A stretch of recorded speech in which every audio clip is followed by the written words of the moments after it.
ሲናገሩ የሰማው አቡበክር ሲዲቅ ነበር። እስኪ አቡበክር እስኪመጣ እንጠብቅ ተባለ። እሱ እስኪጠብቅ ድረስ ነው የቆየው።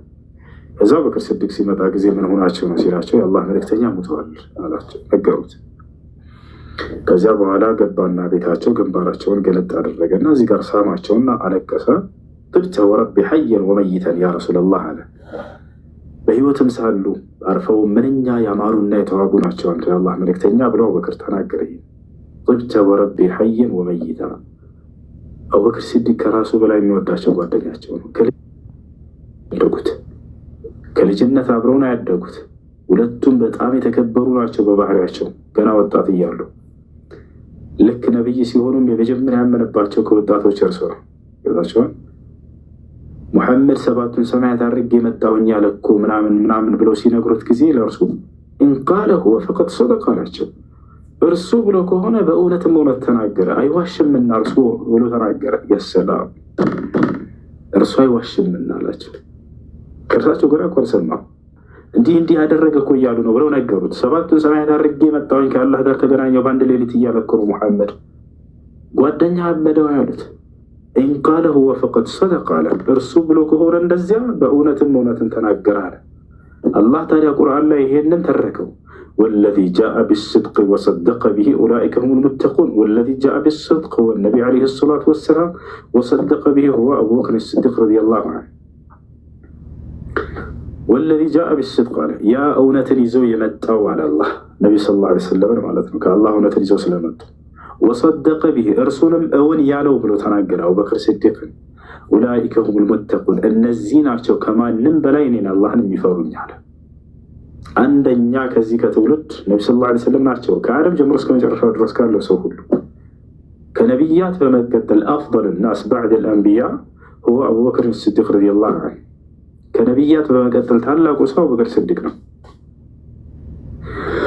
እንዳጠቃላይ ይህ ሆነ። ከዚያ በኋላ አቡበክር ሆይ ነቢ ሰለላሁ ዐለይሂ ወሰለምን የት እንቅበራቸው? በዚህ ጉዳይ ላይ የሰማኸው ሐዲስ ካለ ንገረን አሉት። ከዚያ እርሱ ምን አላቸው? እድፈኑሁ ፊ በይቲህ ፈኢኒ ቀድ ሰሚዕቱሁ ዐለይሂ ሰላቱ ወሰላም ወሁወ የቁል ኢነል አንቢያ ዩድፈኑነ ፊል መካን አለዚ ማቱ ፊህ።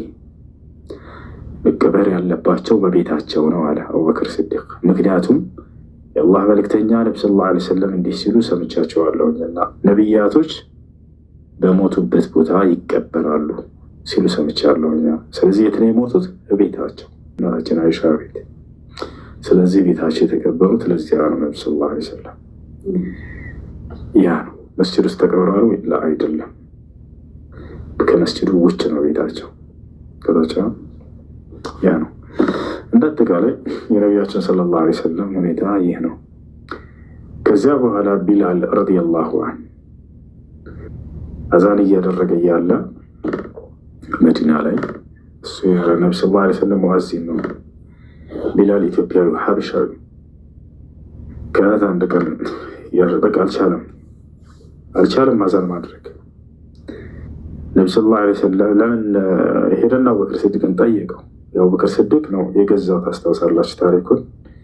ሂድና ወንድምህን ቢላልን ነፃ አውጣው ብለው ነቢ ሰለላሁ ዐለይሂ ወሰለም አቡበክርን አዘውት። ከዛ አቡበክር ሂዶ ነው አሐዱን አሐድ እያለ እየተሰቃየ ባለበት ጊዜ ከደረቱ ላይ ድንጋዩን አንስቶ ገዝቶት ይዞት የመጣ ታውቃላችሁ ይህን ታሪክ። ቢላል በዝጋም ናቸው ወይንስ እናሳጥር? ቢላል መጀመሪያ ካመኑት ሰዎች መካከል ነበር። ባሪያ ነበር፣ አገልጋይ ነበር። ግን የእርሳቸውን ትምህርት ሲሰማ ወዲያው አምነዋል። እንደሰለመም አለቃው ሰምቶበታል። ወደ መንገዳችን እስካልተመለስክ ድረስ አሰቃይተን እንገላሃለን ብሎ ስቃዩን በእርሱም ላይ ተጀመረበት።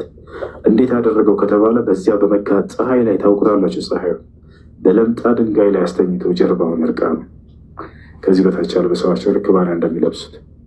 ከዚያ በኋላ ጀርባን ጊዜ ደረቱ ላይ እፍን አድርጎ እንዲገለው ማለት ነው። ትልቅ ቋጥኝ ድንጋይ አንስተው ጫኑበት። ህይወትህ እስክታልፍ ድረስ በዚህ ስቃይ ትቆያለህ። ህይወትህ እስክታልፍ ድረስ በዚህ ስቃይ ትቆያለህ እስክትመለስ ድረስ ወደ እምነታችን አሉት። መልሱ ምን ነበር? አሐዱን አሐድ ይላቸው ነበር። እርሱ አንድ ብቻ ነው፣ አንድ ብቻ ነው፣ አጋር የለውም እያላቸው ነው። ነቢያችን ሰለላሁ ዐለይሂ ወሰለም በዛ እያለፉ ሰሙት። ይሄ ቃል እየተቀጣ ሲያው መካ ናቸውና ያ ቢላል አሉት፣ ድምፃቸውን ከፍ አድርገው ቢላል ሆይ እነሆ ሰዩነጂከ አሐድ አሉት፣ አንዱ የምትለው የአንዱ አምላክ ያድናሃል አብሽር አሉት። ከዛ ሄዱ መንገዳቸውን። አንዱ ያድናሃል አብሽር አሉት አላህን። እየሄዱ እያለ ነቢ ሰለላሁ ዐለይሂ ወሰለም መንገድ ላይ አቡበክር ስድቅን አላህ ላከላቸው። አቡበክር ስድቅ አገኙት። አቡበክር ስድቅ ደግሞ ሀብታም ነው። አቡበክር ሆይ አሉት፣ ሂድና ያንን ባሪያ አድነው አይደለም ያሉት፣ ሂድና ወንድምህን ከባርነት ቀንበር ነፃ አውጣው፣ ግዛውና ይዘውና ወደን ያሉት። አቡበክር ደግሞ ታዛዥ ነው ለእርሳቸው፣ አላህ ጅዛውን ይክፈለው። እሺ አለ። አቡበክር ስዲቅ ረዲየላሁ ዐንሁ ገንዘቡን ይዞ ሄደ። አለቃውን ሄደና እዚያው እያሰቃየው ከፊት ቆሞ ይህም ትሸጥልኛለህ አለው። ትሸጥልኛለህ እርሱን አለ። ይህም ባሪያ ልትገዛኝ አለው። አዎ ልገዛህ አለው። በጠየቀው ዋጋ ነው፣ አልተከራከረውም። ከዚያ በኋላ ገዛውና ድንጋዩን አነሳለት። አቡበክር ስዲቅ ከእንትኑ ላይ ከደረቱ ላይ ረግፈለትና እቅፍ አድርጎት ወደ ነቢ ሰለላሁ ዐለይሂ ወሰለም ወሰደ ይዞት። እንቱ የአላህ መልእክተኛ ያውና ብሎ ሰጣቸው ነቢያችን ሰለላሁ ዐለይሂ ወሰለም ጋር። ከዚያ በኋላ ቢላል በጣም ነው የሚወዳቸው። ባሪያዎች የተናቁበትን ማንነት ያንን አስረሱለት። ነቢያችን ሰለላሁ ዐለይሂ ወሰለም የሆነ ቦታ ተቀምጠው ሳሉ ልክ ቢላል ከመጣ ጠጋ ይሉለት ነበር፣ ይነሱለት ሁላ ነበር። ባሪያዎች የተናቁበት ዘመን ነው። እርሳቸው ደግሞ ይህን አመለካከት ከህዝቡ ላይ ማስወገድ ይፈልጋሉ። ለዚያ ለተናቀው ለባሪያ ከሌሎቹ ከአረቦቹ በላይ ልዩ ቦታ ይሰጡት ነበር። ነቢ ሰለላሁ ዐለይሂ ወሰለም የበታችነትን ይህንን በባርነት በምናምን ዝቅ መደረግን በአንደበታቸው ብቻ ሳይሆን የሰበሩት በተግባርም ያሳያቸው ነበር። ነቢያችን ሰለላሁ ዐለይሂ ወሰለም ታዲያ ለእርሱ ትልቅ ቦታ የሚሰጡት ለዚያ ነው። ሰዎች በባርነታቸው ተብሎ መናቅ እንደሌለባቸው፣ ሰው ሁሉ እኩል ነው። በቃ እናሱ ዒንደላሂ ሰዋሲያ፣ ሰዎች ሁሉ ከአላህ ዘንድ እኩል ናቸው። ይሄ ባሪያ ነው እና ይሄ ቀይ ነው፣ ይሄ ጥቁር ነው፣ ይሄ ምናምን ተብሎ አይሰራም።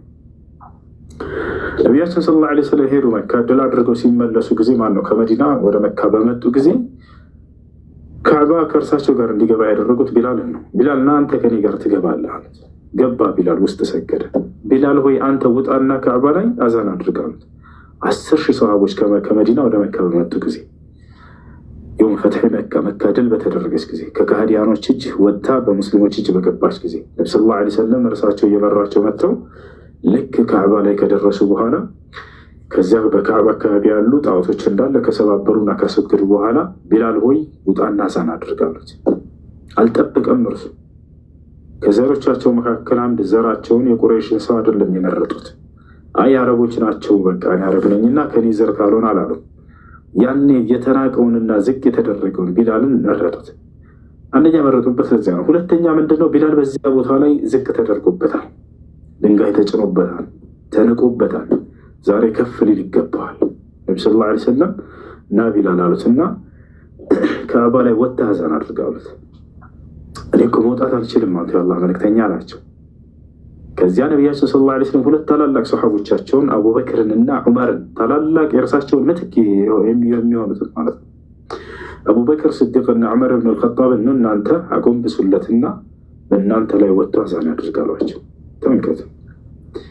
እንዴ እኮ ባሪያ ነው እንዴት ብለን ለሱ ዝቅ እንላለን አላሉ። ወዲያው የእርሳቸውን ትእዛዝ ሰምተው ዝቅ አሉ። ሄደው ቢላል በእነርሱ ላይ ወጥቶ አዛን አደረገ እና ይህን ሁሉ አደረጉ ነቢ ሰለላሁ ዐለይሂ ወሰለም። ታዲያ እርሳቸው በሞቱ ጊዜ ነቢ ሰለላሁ ዐለይሂ ወሰለም በጣም ነበር የተሰበረው። ቢላል በጣም አዘነ። ከዛ አቡበክር ስዲቅን በሞቱበት ጊዜ ማግስት አካባቢ ላይ አስፈቀደው። ሂዶ አቡበክር ሆይ አለው ታውቃለህ እኔ የአንተ ባሪያና አገልጋይ ነኝ አለው። አንተ ነህ ከባርነት ቀንበር ያስወጣኸኝ። ነቢ ሰለላሁ ዐለይሂ ወሰለም አስተምሮት በጀመሩበት ጊዜ አሁንም ድረስ የአንተ ባሪያና አገልጋይ መሆኔን አውቃለሁ። አሁን የአላህ መልእክተኛ የሌሉበት ምድር ላይ መቀመጥ አልቻልኩም አለ። ያ ልክ ማለዳ ሲመጣ ጊዜ እርሳቸውን ጠረን የማገኝበት ሀገር ሆኖ አላገኘኋትም። አሁን ያ ፈገግታቸውን የማገኝበት ሀገር ሆኖ አላገኘሁትም። ስለዚህ ከዚህ ሀገር እንደወጣ ፈልጋለሁ። እርሳቸው የሌሉበት ቦታ መቀመጥ አልቻልኩም ማለት በጣም ተሰብሯል። በቃ ልውጣ አለ። የማላገኛቸው ከሆነ ምን እሰራለሁ? እዚያ ነው። ከዛው አቡበክር ስዲቅ ለመነው። ቢላል ሆይ አለው እርሳቸውን አጣናቸው፣ አሁን ደግሞ አንተን ማጣት አንፈልግም፣ ከኛ ጋር ሆነህ